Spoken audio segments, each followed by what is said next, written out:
Here we have the Chevy Spark starting at just $12,185, making it one of the most affordable cars you can buy in America. So let's kind of give you an overview of what this car is and then get behind the wheel and take it for a little spin. All right, let's go over some of the technical highlights. This is a 1.2 liter four-cylinder engine that produces 84 horsepower and 83 pound-feet of torque. I know, not a lot of power, but when you compare that to my dad's NSU Prince 4, that's right, that's the car I grew up in. That had 32 horsepower and a two-cylinder engine. This is a 0.6 liter, half the size of this thing. So, by that comparison, this is a pretty technologically advanced vehicle. You can get it with a 4-speed automatic or 5-speed manual, which we have here, which is a lot more fun, and actually gets 1 more mile to the gallon better, 38 on the highway versus 37 with the automatic. Now, I know what you're thinking, Ron, those aren't great fuel economy numbers. Why is that? Well, let me tell you. The Spark comes in at just 2,200 pounds, so it's very lightweight. We already told you about the engine, so it should be very fuel efficient. 38 miles to the gallon, not that great. Here's the problem. Even though it's only 12 feet long, that is the problem. It's only 12 feet long. There's really no place for the air to come down. So in essence, the shorter you get, the less fuel efficient you get. That's why vehicles like the Smart and the Scion IQ don't get 50 and 60 miles to the gallon. Well, not a whole lot to say behind the wheel of the Chevy Spark.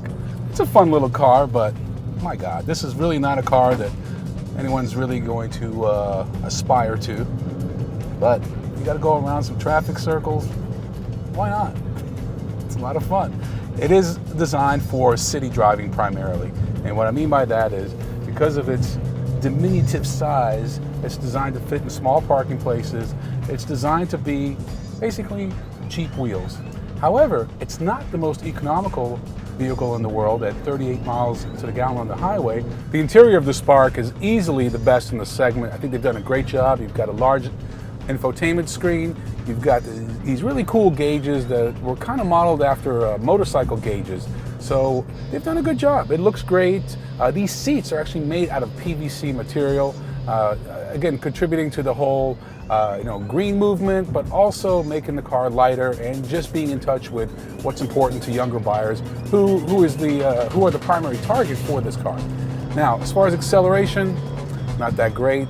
As mentioned, this is a very small engine at 84 horsepower, but it is fun. It is designed to be a city car.